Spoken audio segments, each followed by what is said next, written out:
अस्सलाम वालेकुम एवरीवन, कैसे हैं आप लोग। अच्छा बेटा, आज का हमारा टॉपिक है matrices and determinants. So matrices को बेटा अगर हम डिफाइन करें तो इसकी सिंगल फॉर्म है matrix. Matrix is singular and matrices is plural. So matrix की डेफिनेशन अगर हम बयान करें तो ऐसा रेक्टेंगुलर अरेंजमेंट कि जिसमें नंबर्स को स्पेसिफिक ऑर्डर में लिखा जाए और बाद में स्क्वायर ब्रैकेट में क्लोज किया जाए, इसे हम मैट्रिक्स कहते हैं। सो इसकी डेफिनेशन को अगर हम देखें, matrix is a rectangular arrangement array in shape whose elements are written within square brackets in a specific order. For example, matrix A मैंने आपके सामने लिखा। अगर हम इसके अरेंजमेंट को बेटा थोड़ा सा गौर करें तो आप देखेंगे कि ये एक रेक्टेंगुलर फॉर्म हमारे पास पेश करता है।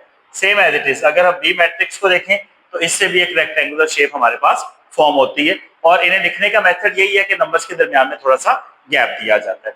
अब जनरली मैट्रिसेस जो है इन्हें इंग्लिश अल्फाबेट्स के साथ कैपिटल लेटर के साथ डोनेट किया जाता है, जैसे कि यहाँ पर हमने कैपिटल ए कंसीडर किया एंड यहाँ पर कैपिटल बी कंसीडर किया। अब हर एक मैट्रिक्स में जो नंबर्स लिखे जाते हैं, जो वैल्यूज लिखी जाती हैं या जो सिंबल्स लिखी जाती हैं, उन्हें हम एलिमेंट्स या एंट्रीज ऑफ अ मैट्रिक्स कहते हैं। जैसे कि अगर हम ए की बात करें तो इसमें हमारे पास जो नंबर ऑफ एलिमेंट्स या नंबर ऑफ एंट्रीज है वो 6 है। क्लियर? तो इसे हम एलिमेंट्स और एंट्रीज ऑफ अ मैट्रिक्स कहेंगे। अब इसके बाद नेक्स्ट हमारे पास डेफिनेशन है रो ऑफ अ मैट्रिक्स की।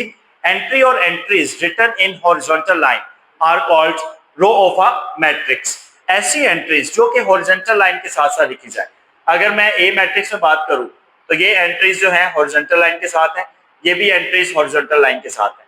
तो इसका मतलब है कि हमारे पास ए मैट्रिक्स में नंबर ऑफ रोज जो है वो 2 है। सेम एज इट इज अगर हम बी मैट्रिक्स की बात करें तो इसमें सिर्फ एक ही एंट्री है जो कि हॉरिजॉन्टल लाइन के अकॉर्डिंग है, तो इसे हम रो 1 कहेंगे।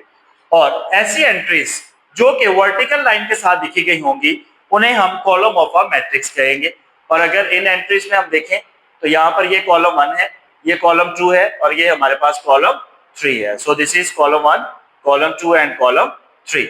सेम एज इट इज अगर बी मैट्रिक्स में देखा जाए, यहाँ पे भी हमारे पास नंबर ऑफ कॉलम्स जो है वो 3 है।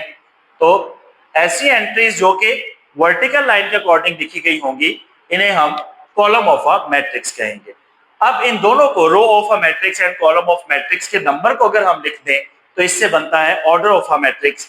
इसका फॉर्मूला है number of rows by number of columns. अगर ए मैट्रिक्स की हम बात करें जो हमें यहाँ पे गिवन है तो इसमें 2 रोज हैं, इसका मतलब नंबर ऑफ रोज आर 2। और कॉलम्स की बात करें तो यहाँ पर 3 है, इसका मतलब है नंबर ऑफ कॉलम्स आर 3। और 2/3 लिखने से हमारे पास बनेगा ऑर्डर ऑफ अ मैट्रिक्स। सो इन्हीं चीजों को यूज करते हुए हम सॉल्व करेंगे अपनी एक्सरसाइज 3.1। Thank you.